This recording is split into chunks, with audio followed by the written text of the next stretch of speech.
Hi there, this is Jen, and thanks so much for stopping by today. Today is the monthly card Hoppin Hop, and this is for the month of November. If you're not familiar with that, it is a Facebook group where we have different theme and technique for every month. It's basically kind of little challenges that we do every month to kind of spark our creativity or inspire or just to have a little bit of fun. So if you're interested in joining, we would love to have you.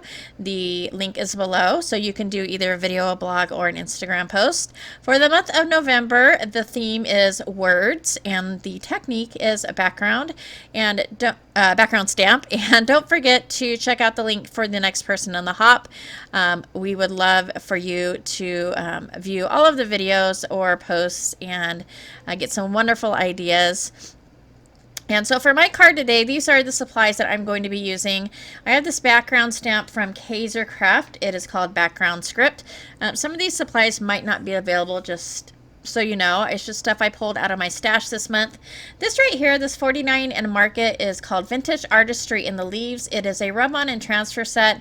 And I actually got this free from scrapbook.com. If you've ordered from scrapbook.com before, you know that they do freebies quite often, and this was one of those freebies with purchase. And so I picked that up, and I had it in my little box of goodies to put away, and I thought I would pull it out. So this last piece is a Elizabeth Craft design called, what is it called? Water Background Die. And so I am using watercolor paper.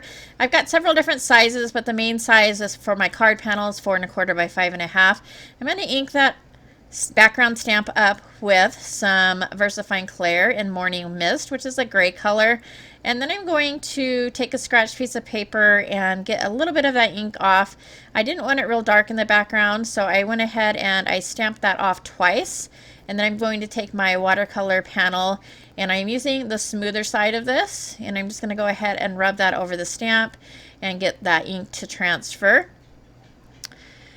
And then I also took some Distress Oxide and Pumice Stone, and I'm not really sure why I did this, to be honest.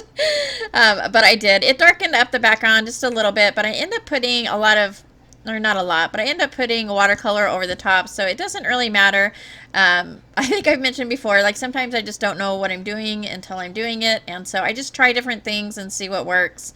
Sometimes it works and sometimes it doesn't. And so, and then I'm going to go ahead and spritz that panel and dry it off.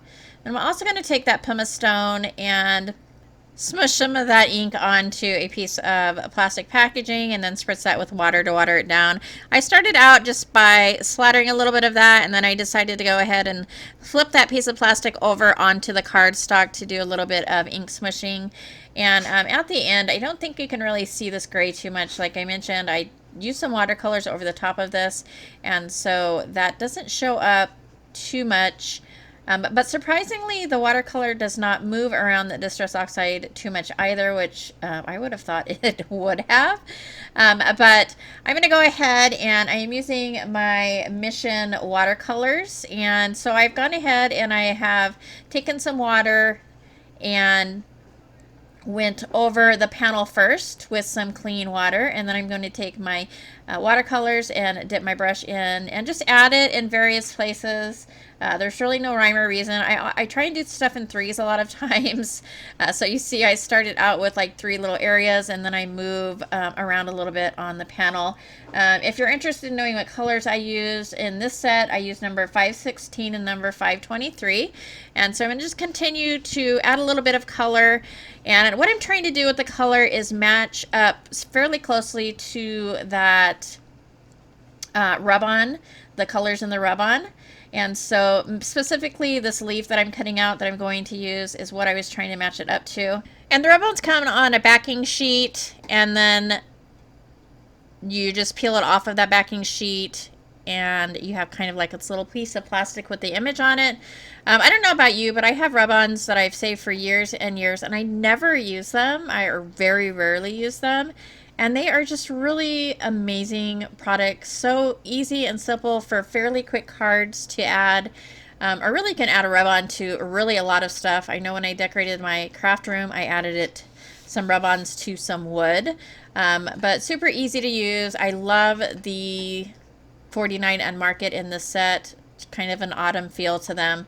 And you can tell, at least with these, that the image has transferred because it lightens up. So it's really kind of colorful on the plastic, and then when you get it transferred over to your paper or whatever, it lightens up the color through that piece of plastic, so you can tell that it is on there.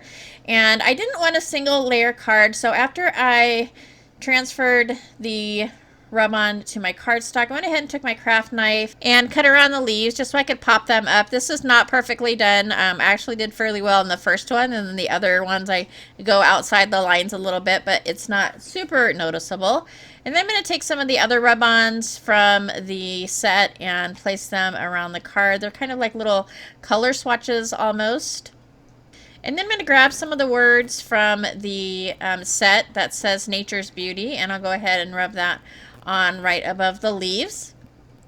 And then I end up using the Elizabeth Craft, the background die. I end up using those. I've already colored them. And so what I did was I stuck them on that watercolor piece that I colored that was separate.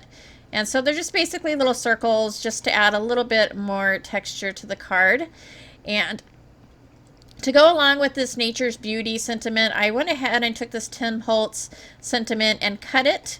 And the Tim Holtz sentiment says, always be on the lookout for the presence of wonder. But I cut it, and so it just says, always be on the lookout for.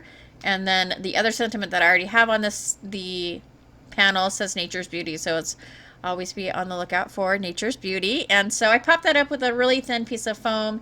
I added a little bit of color with just a little bit of the watercolor. And then I'm going to go ahead and color another panel, partly for my background to mat that original panel on, and partly because those leaves lift up a little bit. I didn't want it to be just plain white underneath. And so I'm just going to go ahead and take the same colors that I used originally and put those on another piece of watercolor paper and dry that. And then I also distressed the edges of this panel with the little Tim Holtz distress tool. So I just go around the entire panel just to add a little bit. It adds a little bit of texture and character as well. And then I'm going to take my adhesive and add that to the back of the panel and then adhere that. And I made sure to remember not to put adhesive on the back of those leaves so that once I have the panel adhered, I can go ahead and push those up a little bit so you can see that dimension and a little bit of the color underneath. And then the last thing I do is I take a little bit of some watercolor, metallic watercolor, and splatter that onto my panel. And that's going to finish off my card. I hope you enjoyed. I really love these rub-ons. I think they're a beautiful set. I don't know if they are available, but I will certainly leave links below if they are. Also, if you liked this video or found it informative, please go ahead and give me a thumbs up. And as always, I really do thank you so much for taking some time out of your day to spend with me, and I hope to see you next time.